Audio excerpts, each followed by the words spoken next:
Elon versus the USG. DOGE DOGE DOGE. Narrated by Skeptical Waves. Published Sunday, October 20, 2024 by Curtis Yarvin. Although I read almost exclusively science fiction before the age of 20, and I am still dreaming like a child of a sci-fi future, I hope Elon Musk never gets to Mars. Mars is a gnarly place. At this level of difficulty, does a planet buy you that much? Why not build L5 colonies instead? They will probably survive most threats, including the relativistic kinetic impactor that might be aimed at us once one of the dark forest probes picks up our idiotic but inevitable radiotelevision sphere. Maybe after Oumuamua, it's all just too late. We hadn't even yet realized that the game theoretic expected outcome of all our high-powered electromagnetic signaling, now consisting only of the most outdated entertainment technologies, yet still continuing, had been negative since the 80s. Wires, anyone? We couldn't have used wires? Imagine how wonderful the Earth would be if the last century had only invented the telegraph, not the radio or the TV. The Earth would be wonderful indeed, because it would not be about to be dinosaured by a tungsten rod at 1/10 of light speed. Probably some kinds of small arthropods will survive. And any independent L5 colonies, so let's go. Also, we need Thor and brilliant pebbles, ASAP. Alas, it seems to me that Elon is much more useful here on Earth. Lately, he proposes to fix the US government if his friends Trump and Vance win the election, with his DOGE, or Department of Government Efficiency. Of course, the acronym recalls the Doges of the most serene Republic of Venice, but few are familiar with the etymology of Doge. It is just the Venetian dialect spelling of Duke, from the Latin dux or, in standard Italian, duce. Just saying. I doubt this will happen. In fact, I am certain it will not happen. Of course, it's hard to rule out anything Elon does.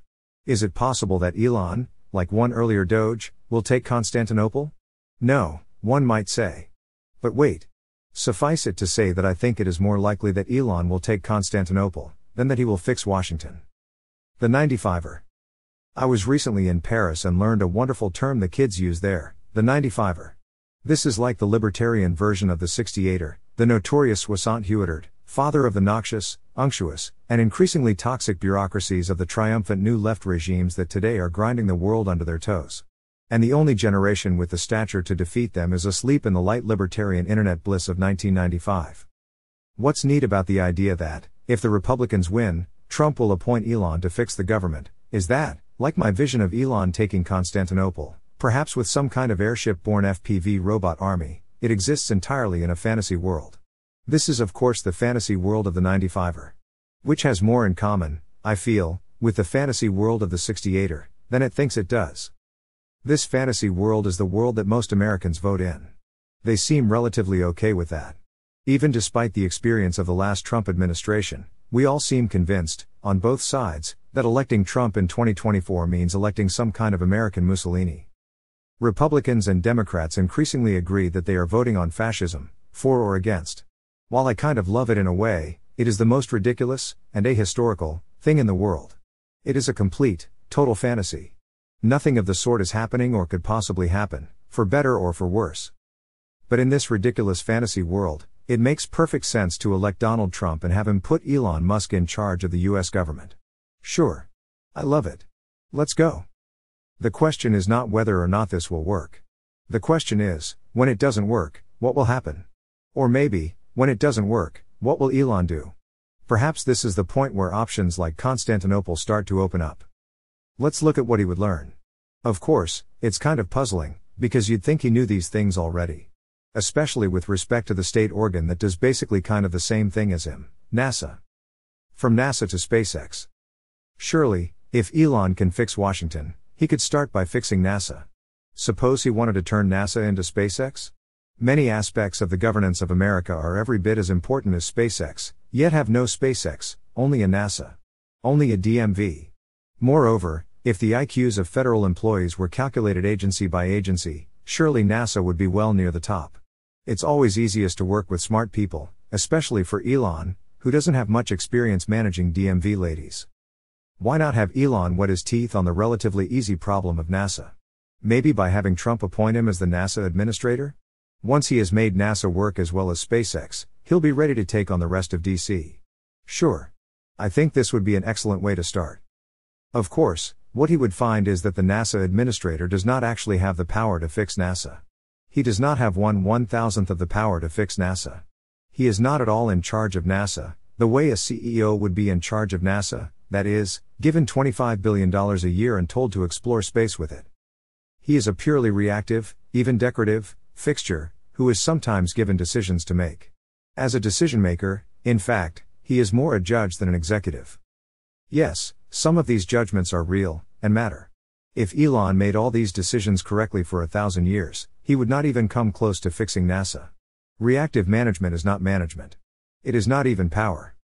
As an executive, with the authority of a CEO, Elon Musk would look at NASA and see the simple truth about it: there is obviously no way to fix it. Or rather, there is one way to fix it. Liquidate it, and hire some of the employees in a new organization, maybe even in SpaceX itself. Of course, this would be literally illegal. But so would anything Musk or any other NASA administrator could to fix NASA. NASA is not managed. No one is in charge of NASA. No, NASA is operated according to law. And if Elon Musk insists on breaking the law, we can treat him like any other criminal immigrant. Let's see if South Africa can catch a rocket with toothpicks. The real power over NASA is, of course, the Hill, which micromanages its spending on everything. The relationship between Hill staff, the lobbyists who surround them, and the agency itself, is the real structure of power. If we zoom out a little, we see that the real power over Washington is Congress.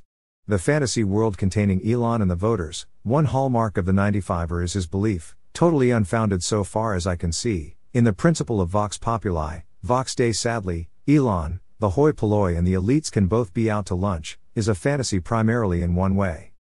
It indulges the false belief that the US government has an executive branch and that when we elect a president, we are electing the chief executive of the executive branch. Nothing could be farther from the truth. We have an administrative branch, for whose policy, budget, and personnel the Congress is responsible, not the president. And when we elect a president, we are electing a ceremonial head of state. Who has some residual powers, sure. But let's look at the rule, not the exception. Over time, the exceptions will go away. You don't really think Joe Biden is in charge? Or Kamala Harris could be? Come on. No one is in charge, not in this sense. While we are supposed to have a president who is like a CEO, we actually just don't. What we call an executive branch has become the creature of the legislative branch. This is as unconstitutional as it gets. It means the Constitution is literally describing a different form of government. Moreover, if you believe in democracy, you notice that the Congress is ballasted against the waves of public opinion by two very powerful support structures. The first is the incumbency rate, 95% in the House, 90% in the Senate. The second is the seniority system and committee assignments. This is why unpopular policies, such as mass immigration, can continue despite persistent majority public opposition. The public's opinion does not matter, even if the powers that be cannot change the public's mind. Though usually, they can change the public's mind. This is called change, and is the most sacred kind of democracy. Even in Article I, the Constitution is describing a different form of government, a parliament. A parliament is a democratically elected debating society. The Congress is not in any way a parliamentary body. It is a bureaucratic body, a committee system. Most politicians elected to Congress are fundraisers, not statesmen, and leave all the actual legislative work to their staffs, who farm it out to lobbyists and activists. The result of this work is a system of monstrous omnibus bills which no one reads in toto, and which does not in any way resemble any historical sense of the word law. In short, the real government we have has nothing at all to do with the Constitution. It is an entirely different thing. The Real Project 2025. If you believe in constitutions, which I kind of don't, what is the right thing to do when the Constitution has been broken?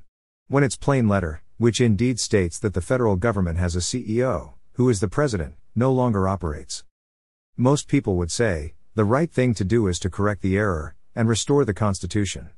But when all existing institutions are so blatantly unconstitutional, the right thing in this sense means enforcing a fantasy on the real world. If this Constitution is not operating at all, if it has zero relationship to reality, why should we try to operate it? What basis do we have for believing that it works well? Perhaps it doesn't work at all, which is why it wasn't being operated. It gets worse. We actually do know that Washington can be operated executively, because in the lives of those now living it was.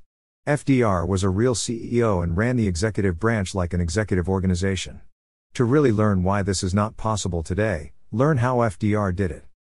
If Elon Musk, with his DOGE, wants to explain in authentic Washington terms how to make Washington efficient, lol, he can look at the story of Harold Smith, who ran FDR's Bureau of the Budget, ancestor of today's OMB. The old Bureau of the Budget put the equivalent of McKinsey consultants in every nook and cranny of the USG, and had the power to just zero out anything Harold Smith thought was useless. That's why they called him the general manager of the US government. Of course, in those days the president actually set the budget. Now there is no budget at all, really, just omnibus bills. The president's budget is a stunt, a press release. And there is no general manager of the US government, lol. The fantasy Washington that exists in the landscape of politics looks convincing for a simple reason: it used to be real. The president used to be in charge of the government. There used to be actual debates in Congress. Your vote used to mean something. And most important, entropy exists. There is no way to roll time backward. There is no way Donald Trump could give Elon Musk the powers of Harold Smith. You might say that Elon's plan is realistic because it is something Washington has already done. But Washington in 1944 is not Washington in 2024, and there is no way to roll it back. Washington in 1944, Manhattan Project. Washington in 2024, Department of Energy. The tragedy of Trump is that he is not there to break this kayfabe. He is not there to tell you his job is not real. He is there to make it real, which, since it cannot be done, without breaking the law, which he has no intention of doing, will not happen. He will therefore choose the second best option and do his best to pretend it is real. And say what you want about Donald Trump, but no one was ever better at acting as if. Moreover, this analysis severely understates the dimensions of the problem. It is not just that it is impossible to fix NASA, or any other agency, at least, any agency less prosaic than, say, the Coast Guard. The Coast Guard could probably use a full reorg. But the Department of Energy? State? It is not just that these agencies are inefficiently administered. They are. But for many, even their mission is unclear. What should the U.S., in 2024, actually be doing about its international relations? We have many assumptions about this question which seem to have last been fully reconsidered in 1945, if not 1919.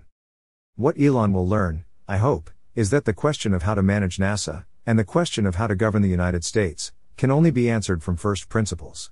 It is not even possible to restore the Constitution. There is no Constitution. It is a dead letter, and has been all our lives. And until we realize this, nothing at all can be done. Is it possible for us to realize this? Well, Elon clearly has not realized it so far. And most of us are not as smart as Elon. So maybe the answer is no. On the other hand, the world is changing. It's not there yet. But maybe the real Project 2025 is. Project 2029? Let's not get too high on our own hopium, but